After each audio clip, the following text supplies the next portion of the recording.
In July, we said New Orleans was the division's best story and its most prepaid price. No statistical rebate anywhere in the ledger, a 4-0 December that our data treats as a memory rather than a projection, and a quarterback whose repeatable core graded bottom 5 while the franchise bet everything on the situation having been the problem. The off-season repair job was real. The line, the backfield, and the receiver room all rebuilt in one spring. Camp's job was to show the repairs functioning. 2 weeks in, the most visible repair is the one wearing number 0. Jordyn Tyson, the 8th overall pick, has gone from carefully managed rookie to the daily headline. Saturday's practice was his loudest, a toe-tapping sideline catch in team drills, a touchdown from Shough that the team's own account celebrated, and a 4th and 6 conversion grab, per Louisiana Sports Practice Report. And it came with a genuine roll delta attached.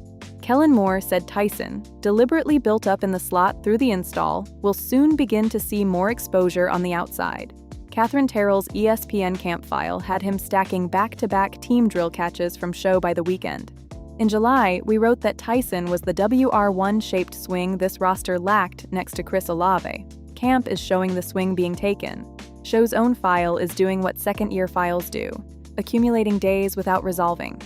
Jeff Duncan's Week 1 assessment at the Times-Picayune, taking stock after 5 practices, was that the vibes have been excellent, as the team worked through roughly half of Doug Nussmeier's install. Saturday was the shine. The Tyson touchdown headlined a practice the local coverage titled for him.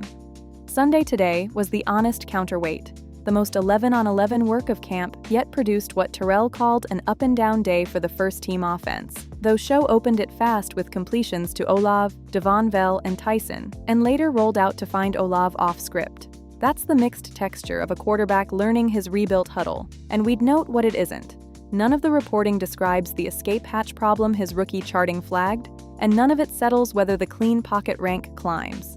Camp can't. The joint practice against Jacksonville next week, the first live pass rush of Show's summer against the division-adjacent team whose own camp report this week is about a rebuilt line, will say more than any padded Tuesday in Metairie.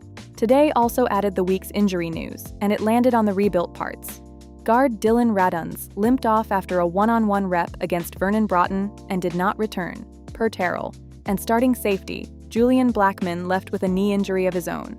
Olave had his wrist looked at and taped on the sideline late, then returned and made a contested catch over the middle in the closing sequence, which is the reassuring version of a scare. No diagnoses on Raduns or Blackmon have been reported as of this writing.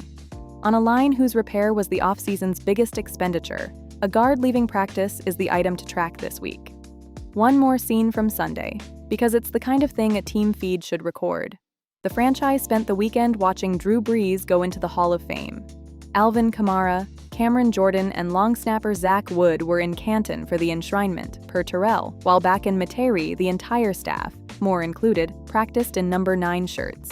The past was in Ohio. The reps belonged to the rebuild. Does the July framing hold? Unchanged. The preview structure was a story running ahead of its receipts, and camp has neither caught the receipts up nor knocked the story down. The repair job is visibly functioning, Tyson emerging on schedule, the vibes genuine by the Beats account, while the questions our charting raised about Shough remain exactly as open as padless football guarantees they would. The 6 to 8 win range holds, and so does the caution about what plus 265 is actually buying. What would change it? How Shough handles Jacksonville's pass rush in next week's joint practice, his first live rush test since the December that built the narrative, and the Raduns and Blackmon diagnoses, both of which should surface within days. We'll check Sunday.